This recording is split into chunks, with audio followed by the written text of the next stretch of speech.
Et si le bloc BRIC renversait le G7 et redéfinissait la carte du pouvoir mondial? Vous avez bien entendu, un groupe de 5 économies pourrait bien prendre la place de 7 géants traditionnels. Imaginez un instant que les décisions qui façonnent votre quotidien, du prix du carburant à la régulation des technologies, soient dictées par un nouveau club. Ça fait réfléchir, non? Aujourd'hui, le monde se trouve à un carrefour. D'un côté, le G7, longtemps considéré comme le pilier de la stabilité économique, détient près de 45% du PIB mondial. De l'autre, le BRIC, qui regroupe 5 nations en pleine expansion, représente déjà plus de 30% du PIB global et voit sa part grimper de 2% chaque année. Ce n'est plus une simple question de taille, mais de dynamique. Le BRIC a multiplié ses réserves de change de 15% en 12 mois, alors que le G7 stagne autour de 0,5%. Mais alors, pourquoi ce basculement soudain? La réponse se cache dans 3 leviers.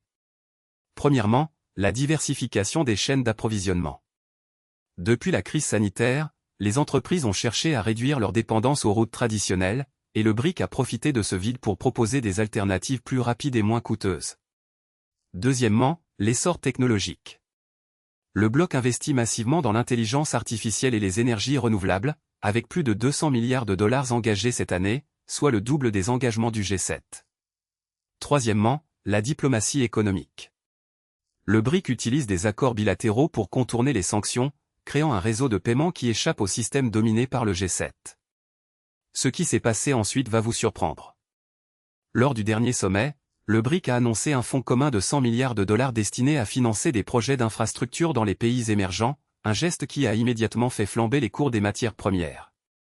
En parallèle, le G7 a réagi en renforçant ses propres mécanismes de financement, mais avec un délai qui laisse le temps au BRIC de consolider son influence. Alors, qui façonnera réellement le nouvel ordre mondial?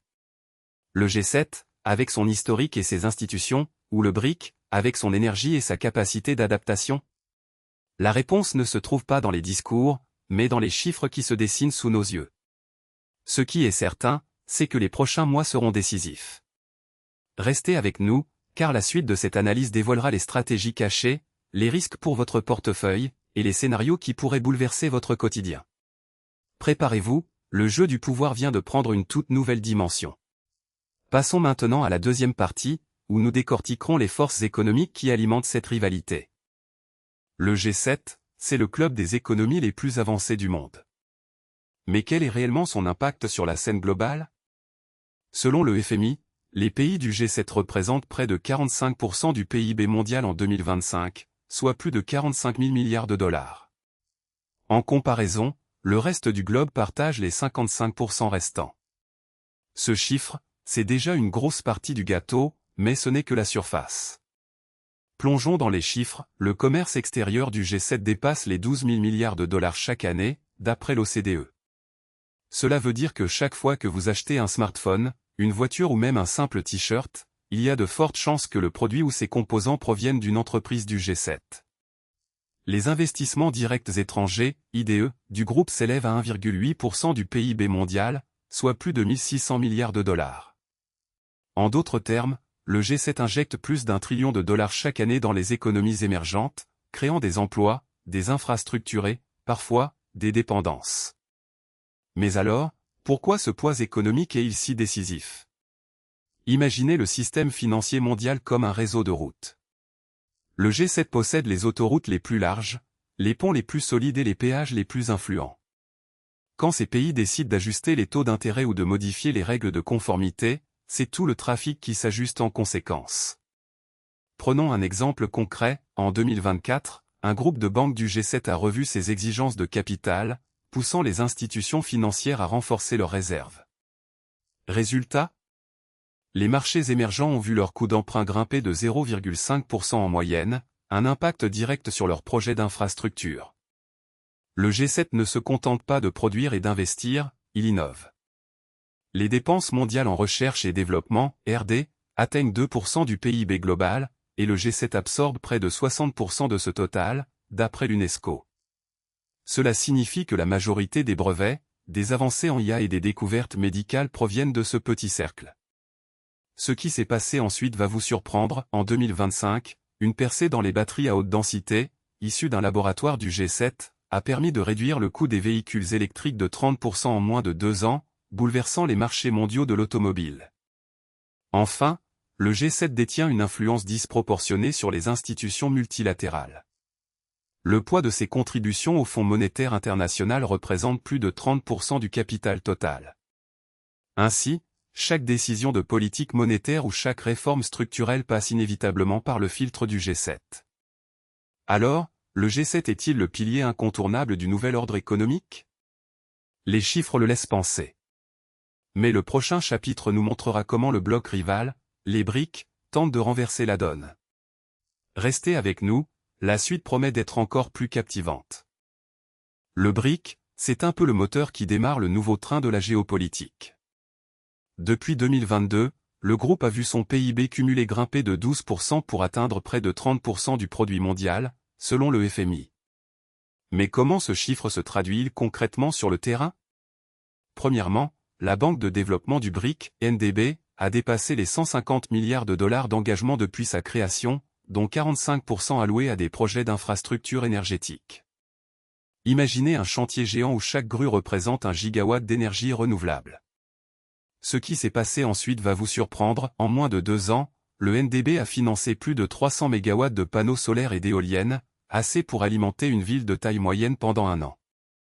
Ensuite, le commerce intra-BRIC a explosé. En 2025, les échanges entre les membres ont franchi le cap des 1000 milliards de dollars, soit une hausse de 28% en 3 ans. Un chiffre qui dépasse même le volume annuel de plusieurs accords commerciaux traditionnels. Pourquoi cet envolé? Le groupe a mis en place un système de paiement alternatif, basé sur des monnaies locales, qui réduit les frais de conversion de près de 30%. C'est comme passer d'une autoroute à péage à une voie rapide gratuite, les marchandises circulent plus vite et moins cher. Mais l'essor ne s'arrête pas aux chiffres. Le BRIC a lancé une initiative de recherche technologique, le BRIC Innovation Hub, qui regroupe plus de 200 universités et laboratoires. En 2024, le Hub a déposé 1200 brevets, dont 15% dans les domaines de l'intelligence artificielle et de la biotechnologie. Pensez à un laboratoire où chaque brevet est une pièce de puzzle, plus on assemble, plus l'image globale devient puissante. Un autre point clé, la diversification des sources d'énergie. Le groupe a signé des accords pour développer des projets d'hydrogène vert, avec une capacité prévue de 10 GW d'ici 2030. Si l'on compare, c'est l'équivalent de la production annuelle de plusieurs millions de voitures électriques. Ce qui s'est passé ensuite, c'est que les investisseurs privés ont afflué, injectant plus de 20 milliards de dollars supplémentaires, simplement parce que le risque perçu a baissé de 40%. Enfin, la diplomatie économique du BRIC a pris une tournure surprenante. En 2026, le groupe a créé un fonds de secours de 30 milliards de dollars, destiné à soutenir les économies en difficulté. Ce filet de sécurité fonctionne comme un parachute, il se déploie instantanément, évitant les chutes libres. Le résultat? Une stabilité financière qui attire de nouveaux partenaires, même hors du cercle initial. Alors, pourquoi le BRIC gagne-t-il en influence? Parce qu'il combine puissance économique, innovation technologique et coopération financière, le tout à un rythme qui dépasse les attentes. Dans la prochaine partie, nous verrons comment le G7 réagit face à ce géant en pleine expansion. Les tensions qui traversent les deux grands groupes ne sont plus de simples désaccords de courtoisie. En 2024, un différend commercial a dégénéré en confrontation militaire entre deux membres du même bloc, mobilisant plus de 150 000 soldats et entraînant une hausse de 12% des dépenses de défense du groupe en moins d'1 an. Pourquoi ces frictions éclatent-elles alors que les deux camps prétendent œuvrer pour la stabilité mondiale? Imaginez un match de football où chaque équipe possède son propre arbitre. Quand les arbitres ne sont pas d'accord, le jeu s'arrête.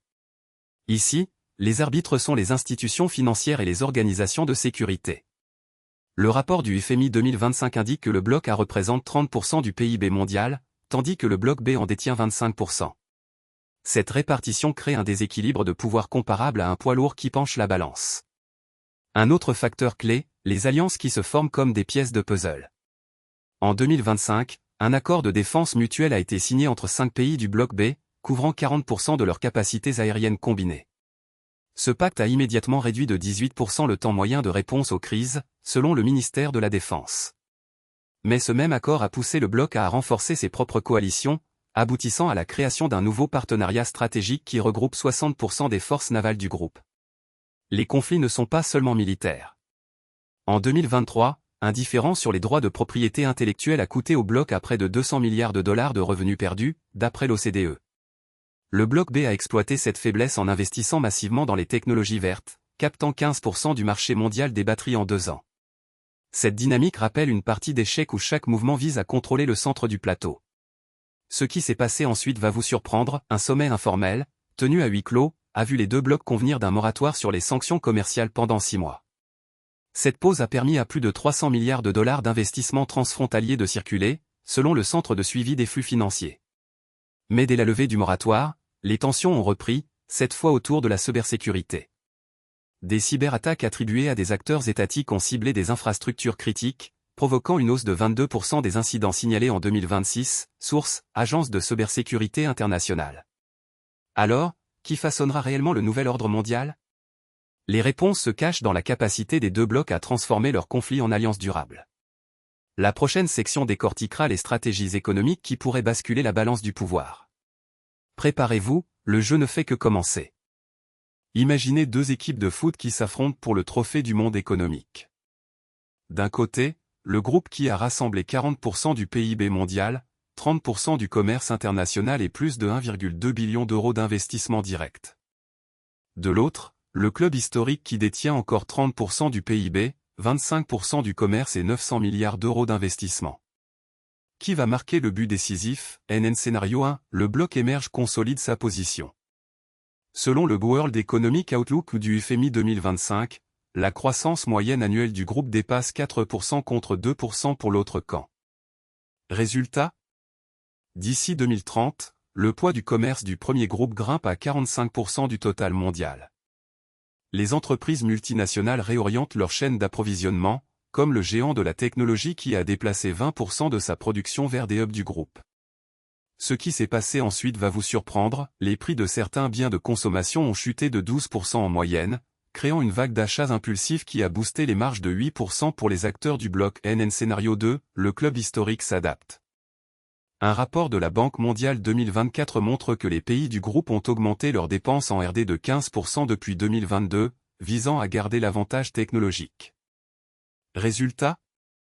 Une série de brevets dans les énergies renouvelables a permis de réduire les coûts de production d'électricité de 18% en 3 ans. Les gouvernements ont mis en place un fonds de 200 milliards d'euros pour soutenir les PME dans la transition verte. L'effet domino ? Les exportations de technologies propres ont grimpé de 22% en 2025, compensant partiellement la perte de parts de marché dans d'autres secteurs. Scénario 3, un monde hybride. Les deux blocs décident de coopérer sur des projets d'infrastructures cruciaux. Un consortium de banques du groupe et du club a levé 350 milliards d'euros pour financer un réseau de transport transcontinental. Le projet, annoncé lors d'un sommet en 2026, prévoit de réduire les temps de transit de 30% et de créer 5 millions d'emplois directs.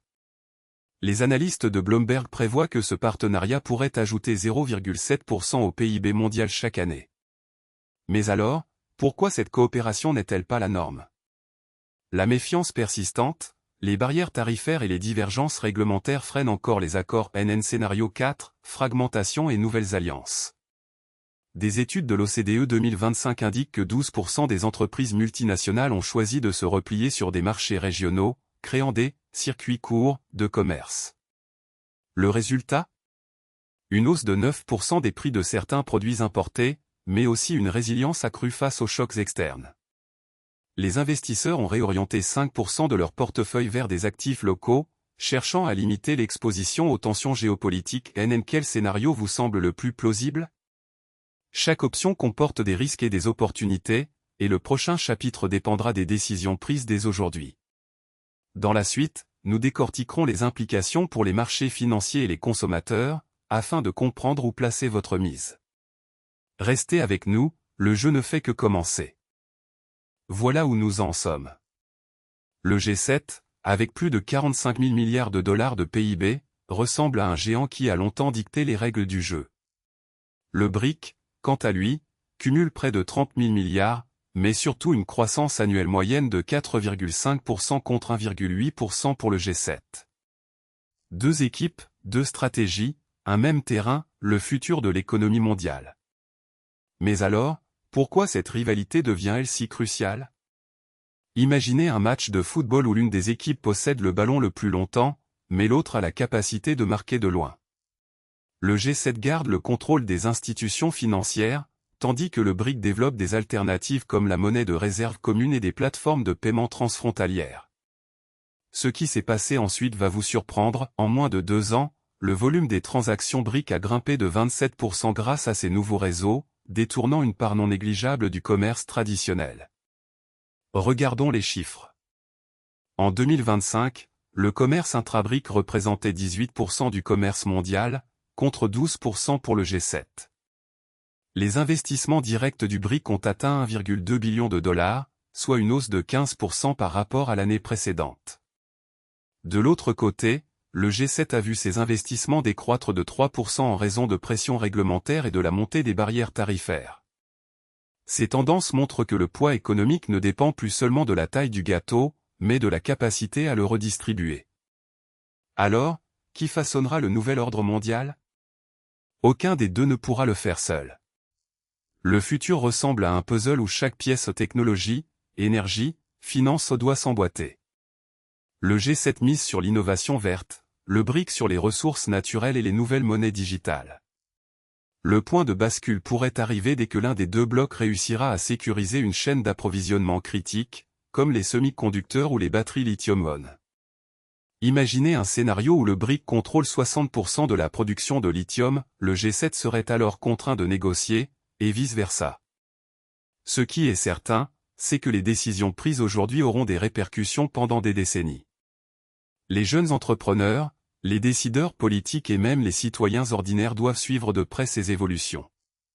C'est pourquoi, si vous avez trouvé cette analyse utile, n'hésitez pas à vous abonner, à liker et à partager votre avis en commentaire. Quels scénarios vous semblent les plus plausibles? Lequel des deux blocs vous inspire le plus de confiance? Restez connectés, car dans la prochaine vidéo, nous décortiquerons les stratégies d'énergie qui pourraient renverser la donne. Le jeu ne fait que commencer, et chaque mouvement compte. À très vite pour la suite.